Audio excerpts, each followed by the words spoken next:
Welcome to the 323 podcast, where we look at how faith and work intersect. Each week, we talk to business leaders and difference makers about honoring God in the way we lead, create, and serve, because in everything we do, our work can reflect the one we serve. My guest today has spent more than 20 years helping organizations get the best out of their people. Scott Willingham is the founder and CEO of Wake Effect, based in Las Cruces, New Mexico. He is an ASLAN certified partner and a certified Predictive Index partner. Before launching Wake Effect, Scott served in sales and organizational leadership roles at a publicly traded company, a national ed tech startup, and the fastest growing predictive index firm in the world. He has spoken to tens of thousands of people in 5 different continents. Scott has a master's degree in organizational leadership from Gonzaga University, and before all that, his true claim to fame was that he was a member of the New Mexico State University track team. Scott, welcome to the 323 podcast.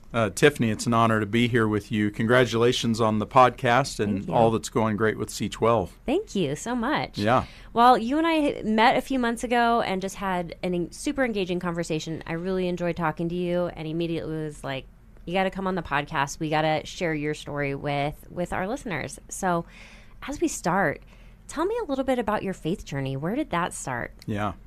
I was raised in a Christian home, parents with really deep faith, multi-generations of faith, grandparents. And so I took my first step in church, had a pretty significant bicycle accident that left a scar forever when I was 5 years old at church. Love it. And so every Sunday and often Wednesday nights, I found myself in church. That's so wonderful. Yeah, it's a blessing for sure. Faith journey took some side steps in high school, and my mom was a prayer warrior, and so it really took off in college, and I know that was due to a lot of her prayers for sure. Yeah, I think I will say this again. One of the themes of my podcast is the power of a praying grandmother or mother in this case. That's, as I hear that over and over again, I'm here today because of the prayers of my mother, my grandmother, my grandparents. Yeah. And I know my own parents take that as such a serious responsibility. So it's a good reminder to us that, it is. Man, be praying for our kids and our grandkids. Well, I don't have grandkids yet, but That's someday, right. Well, future grandkids. Never too early. So you ended up at NMSU. Yeah. Tell me, how did you end up there? And tell me a little bit about being on the track team at NMSU. Yeah, so I started to really advance in track as a senior in high school. Okay. So as a junior in high school, college track really wasn't on the horizon. And as a senior, I threw the shot in discus, and those numbers started to get where college track could become a possibility. But I graduated high school, and at the end of May, I had no idea where I was going to go to college. Oh, wow. I'd been accepted to lots of state universities in Texas, and that was my fallback plan. But I wanted to compete in track and athletics in college, and so it came very late in June. Actually, I got a call from the track coach at New Mexico State, and he said, "Hey, would love to have you come out and see the campus and meet and see if we can, get you out here." And so over the course of a month, it went from I don't know where I'm going to college at all to I signed a letter of intent to go to New Mexico State on a track scholarship. So what a great story of God's timing. Yes. God's timing is good. We never know what he might be having us wait for. Yeah. So I love that. So spent some time at NMSU. Tell me a little bit, give me a high-level overview of your career journey that kind of led you up to Wake Effect. Yeah, so at New Mexico State, I majored in city and regional planning, and did internship at the county in Las Cruces, Doña Ana County. And at the same time, I had been extremely involved with Athletes in Action and Campus Crusade for Christ at New Mexico State. Great organizations. Yeah, and my wife and I met my wife through those organizations. And we got married as soon as I graduated from college. By the way, my claim to fame at New Mexico State Track is that they canceled the men's track program the year that I graduated. No. So Yeah, I was fortunate to get through all 4 years, but a lot of my teammates had to go to another college or stop their athletic career that in must have college. been devastating. Yeah, it was rough, but so I was not. I didn't win any, awards. I'm not in the Hall of Fame or anything at New Mexico State. But we decided we wanted to go on staff with Campus Crusade for Christ, and which is now known as Crew. Is now known as Crew, and Athletes in Action. We were on staff with Crew, but we served with Athletes in Action at the University of Missouri. And so after we graduated from college, my wife had another year to finish up her college studies, and she's a special education teacher, and we got placed at the University of Missouri. So we took off for Columbia, Missouri, and served there for 4 years, working with athletes and coaches and students in dorms and all sorts of opportunities at Mizzou. What a great calling. Yeah. So you did that for 4 years. Yeah. And then what came next? Yeah, so just a series of events made it pretty clear that we needed to make a change. Our son was born in Columbia, Missouri, and we were longing to get back closer to family and things. And so I took an opportunity in sales in Houston. And so we moved from Missouri to Houston, and I was with that organization in a sales role for a couple of years. And after 2 years, got the opportunity to move into management and leadership and moved back to Dallas-Fort Worth, where I'm from. Okay. And my mom was sick at the time, so that made sense for our family to go back and serve her and my dad during that time. But I was on the road flying all the time in management, covered 14 states, and was just a road warrior. So did that for 4 years and came home one night late from a trip, and my wife informed me she'd found another job for me. And I said, your very own headhunter. Correct. And I said, wow, I didn't know you were looking. I didn't know I was looking. I wasn't looking. She was. So I said, well, what is it? She said, well, it's with your same company, but it's at the home office in Scottsdale, Arizona. And she's a desert rat from Las Cruces. She loves the desert and the West. And so get out of the humidity in Dallas. Absolutely. So she told me all about it, and it was organizational leadership and development and running the sales training for about 500 salespeople and leaders at the organization that I'd been a part of for 6 years. So applied. That's where they had me take the Predictive Index assessment as part of the application process for an internal promotion, and got the job, moved to Scottsdale. We were there 10 years, was in that capacity for 4 years running the sales training team for the organization and revamping their sales training and leadership training, and then spent a couple years heading up kind of the business-to-business relationships that company had with a lot of different manufacturers around the country and the world. Did that for a couple years, and then that time came to a close because I had an opportunity to go into consulting. And so moved into consulting world, which was a big leap of faith for sure. Yeah, I can imagine. There's something very liberating and freeing about being on your own, starting a new business, but it can also be really scary not to have that safety net and health insurance and all the things that a big corporation provides. So you ended up eventually back in Las Cruces and founded Wake Effect, correct? Yes. So, did consulting for 4 years with a firm in Scottsdale, and then led sales for an ed tech startup for 3.5 years out of Boulder, Colorado. And then that company sold, and it was like, all right, God, what do you have for me now? And through a few, I don't want to say trial and errors, but trials, we decided, Stephanie and I, my wife Stephanie, we were like, you know what? The Lord really did a lot in the consulting world when I did that previously, and so let's do it again. Felt like He was really leading me to branch out and do that. So founded Wake Effect. Had no idea what the name of it was going to be, but I love one of my favorite business books by Henry Cloud is Integrity.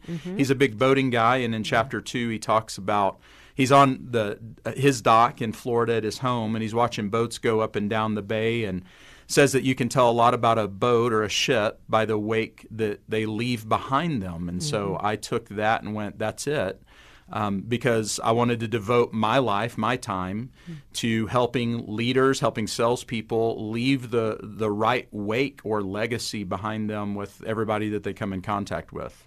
Yeah, I love that. And I think so many leaders don't think about, we might think about legacy of, what am I leaving, 30 years from now, but the wake is a much more immediate result of our leadership and has even greater impact that maybe a long-term legacy does. So I really love that name, and I love that vision of inspiring leaders to think about those ripples. So you found Wake Effect, and were there any practical ways where God just really met you as you stepped out in faith in founding that company?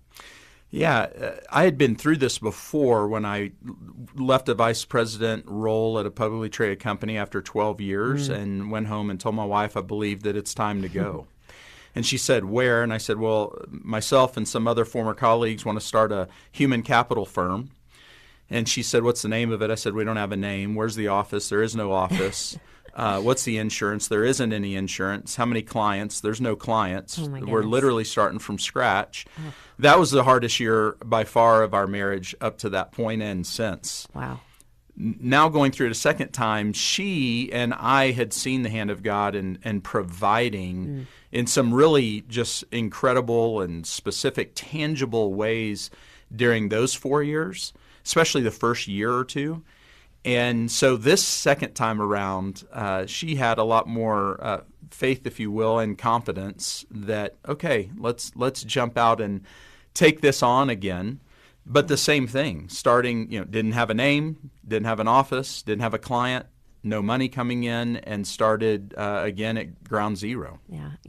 This morning my husband and I were talking about the idea of remembering and what a theme that is in the Bible. And after the Israelites got across the Jordan River, they had them build, God called them to build an altar basically. Yeah. And what it said was so that the children could come by and see God's faith. And they would say, right. What is that? See God's faithfulness. And so I think it's so important to remember and look back and say, we saw God's faithfulness. Yeah. We have experienced God's faithfulness, and we know he is going to be faithful.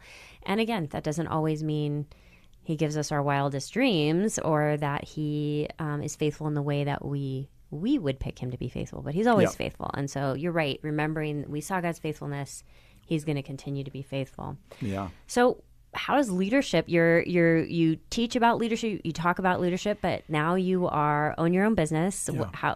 What's your concept of leadership changed since you have founded Wake Effect? Yeah, I think that it's good for me in my faith journey to be in a place of dependence. When things are going well, even when I used to be in direct sales, it's easy for me to get led astray to think I'm doing it. Oh, yeah. And that it's in my strength or my skills or capabilities. Mm-hmm. And so starting your own company and previously starting it with a group of 6 people, a different company, but it's like, okay, literally everything you get comes from the Lord. And sometimes those things drop out of like manna from heaven. They just are so clear. Other times it's a lot of effort on our part, a lot of struggle, and then it happens. But either way, God provides. Yeah. One of my favorite proverbs is that the heart of kings are like a stream in the hand of the Lord. He directs them where he wants them to go. Yeah. And I often pray that or say that before I get on a call with a prospective client or go into a meeting, to be like, God, you got to work here. Unless you build the house, I'm going to labor in vain. And I've labored in vain many times under my own power and strength. But this is it's a hard but good place for me to be because if I'm not out doing something, if God isn't bringing new opportunities and helping me close those clients, then no money's coming in or whatever. So. It's not easy, but it's good for me to be in that place of trust. Yeah. Amen. I think that's good for all of us because whether we own a business or just walking with the Lord, we all have to be in that place of trust. Yep. So you do consulting for a very wide spectrum of organizations. Yes. What does it look like to integrate your faith? I mean, this is the 323 podcast. Yeah. We are all about Colossians 3:23, which tells us to live as unto the Lord and not unto man. And so what does that look like? What does it look like to integrate your faith as you serve an organization that maybe doesn't have its roots in faith or is maybe not even really open to that? Yeah. It's a great question. I've used these tools with networks of churches and church staff teams and Christian schools and that sort of thing. Those places, obviously, it's very easy to integrate your faith into this line of work. Right. But most of the organizations, I work with publicly traded companies, large organizations, a lot of companies where it isn't easy to talk about that or whatever. And so the first thing that I always try to do is I love to serve people. I mean, I'm a very driven, controlling type personality leader. Yep. But I want to utilize that to actually serve people. Like there's nothing that I enjoy more than if one of my clients reaches out with a question or can we jump on a call? Can you help me with something? Jesus said, right, I came to serve, not to be served. And that's just where I try to lead my organizations and that they know that I try to make them first. And so I bring that in first and foremost.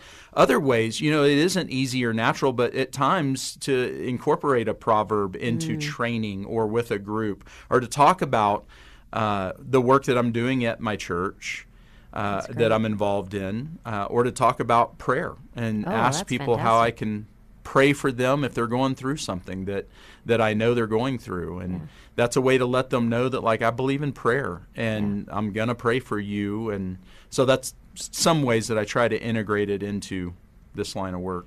I love that. And we don't have to wait for people to ask for prayer, or we don't even really have to wait to know where someone is walking with God or not, to offer to pray. Yeah. I think that's one of the most tangible ways that if someone's not walking with God and they realize that we're open. Now, I have had people who are not in their journey with the Lord where they're not even open to that. And that's totally fine.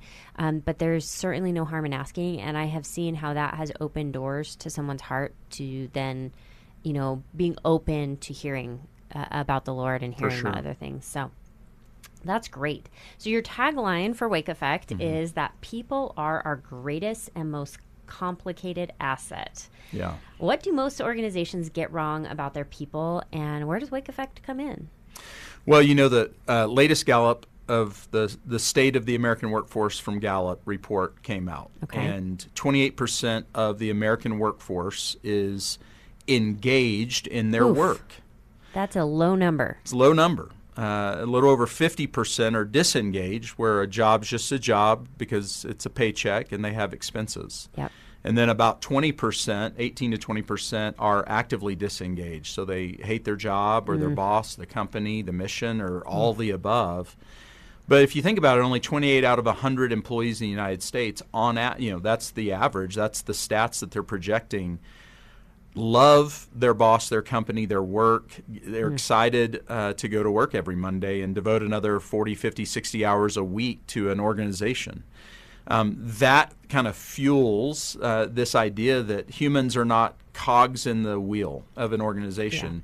Despite AI and all the advancements that are coming along with that, humans are still, without a doubt, your most important asset. And so the companies that I mesh really well with are those that believe that, or at least want to improve on that aspect, that they really value their people. And so, that's where it comes from. Yeah, that's so powerful. And I think you're right. AI is growing and moving forward like a freight train. Yes. But we are still today in a place where we are reliant on humans, and humans will and maybe continue to make our companies distinctive from those who lean heavily into AI. So you are one of a handful of ASLAN certified partners in the country, and the only Predictive Index partner. Is that correct? Am I getting that? No, so the only ASLAN partner that also does Predictive Index. Okay. Yes. Great. There are 400 Predictive Index partners worldwide. Okay, great. Yeah. So tell us about each of those tools and why, as a consultant, you could pick, there's thousands of tools out there. Why did you pick those two specifically? Yeah, so ASLAN's a sales training firm based out of Roswell, Georgia, and the founder is a very strong believer. It's always and great. It is. And a friend of mine that I went to church with in Scottsdale, Keith Carson, who's a great man, great friend. He and I were talking, and I was like, I'm looking for a sales training offering. And he said, well, I've been talking to this group out of Georgia, and you need to meet them because I think you would really hit it off with them. And I said, great. How do I get to know them? And so he introduced me to one, but then very quickly before I made the investment to become a partner, I wanted to go out to their home office, and I wanted to watch Tom, the CEO, Tom Stanfield, deliver an open workshop to a bunch of sales training leaders and sales enablement leaders from companies all over the United States that were there in this workshop. And I was just observing. I did participate, but really was just taking notes to say, is this a place that I want to call home? Okay. And do they want me? Of course, was a big piece of it as well. But I was just super attracted to ASLAN, their methodology, their how they put faith into practice in building that organization over the last 30 years. That's great. And what about Predictive Index? I know you worked for Predictive Index. Am I getting that point correct? Well, I was with a firm, so I was a consultant. With with another Predictive Index partner in Scottsdale for 4 years. But I worked with Predictive Index. I think probably where you're getting that from our coffee was that I utilized the tool at the company that I was at. So when I applied for that promotion to move from Dallas to the home office in Scottsdale, they said, take this 6-minute assessment. We've just started using a new tool to help us with our human capital. And so that was my preview into it, and I got trained on it very quickly and then learned how to use it both in sales training and in leadership development, working with teams in that organization. So I was a client before I became a consultant and then now a partner with Predictive Index. So we have a few minutes before we need to wrap up, and I'd love for you to tell me how Predictive Index sets itself apart. Well, how is it unique? There's Myers-Briggs and there's Working Genius and all these different assessments out there that we can dip into. What would you say is one thing that really is distinctive about Predictive Index? There are no questions. Okay. It is free choice methodology. You're not ranking things. You're not choosing A or B for 15 minutes. It's probably the shortest workplace behavioral assessment in the world, 6.5 minutes on average. Wow. Mobile friendly. People choose as many or as few words as they're prompted, and they submit the results, immediately get those results, and often are left with like, I just spent 5 minutes on my phone selecting some words. What could this possibly tell about me? Yeah, skeptical. And then they get the results. And that's where it organically starts to grow very quickly, typically in organizations, because people read the results and just say, one, they're intrigued. How in the world did it nail me as much as it did about my strengths and my limitations, about how I think about and approach my job when I was on my iPhone and I selected 30 words? Yeah. Oh. So it's very unique in that way, in its construct, very short but very, very accurate. And how do you see leaders applying that? Like, can you give us one example of how a leader could take that Predictive Index information and increase that level of engagement that you referred to earlier? Yeah, absolutely. So I'm working with a large energy company right now. I was in Denver yesterday and spent a half day with 10 senior vice president and their 9 vice president direct reports. And they all had taken it, and now they immediately want to give it to their direct reports because of the insights and what we were able to glean from the assessment about how do all of it, what language do we speak at work? What's our love language? What motivates us? Yeah. And so leaders can immediately, they sort of have a decoder ring about insights into their people. And that's really cool. That's one of the applications. But the other big application is use it on applicants and know those things from day one or even before day one about the people you're inviting on to your team. Yeah, let's make sure we are hiring the right people. That's right. That's kind to the people we're hiring so that we don't have this great turnover or this high turnover, and it's kind to our team so that they're not experiencing the results of high turnover. So I love that. That is super interesting. I feel like we've only scratched the surface on all of the things I wanted to talk to you about. So I'm actually going to invite Scott to come back again for another episode. Yeah, I'd love to. Scott, in the meantime, is how can people find out more about Wake Effect and the services that you offer? Yeah, so you can find us at wakeeffect.co. And I say us, I do have a partner in Arizona. So wakeeffect.co. Okay. And you can look at that, or LinkedIn, Scott Willingham on LinkedIn, and Wake Effect is on there and has a page, so easily can find us on LinkedIn as well. Okay, and that's WAKEEFFECT.co. That's right, 2 E's in the middle. All right, yep. Excellent. Well, I'm glad to keep this conversation going, Scott. Thank you. You have been a fabulous guest, and I'm anxious to talk more. Thanks, Tiffany. If God is writing a story in your workplace, we'd love to hear about it. You can share it with us by visiting 323podcast.com. That's the numbers 323podcast.com. We'll be back again next week with more great conversations on connecting your Sunday faith to your Monday life. Until then, may God bless your work this week. May He renew your strength, deepen your joy, and remind you that you're serving Him in all you do.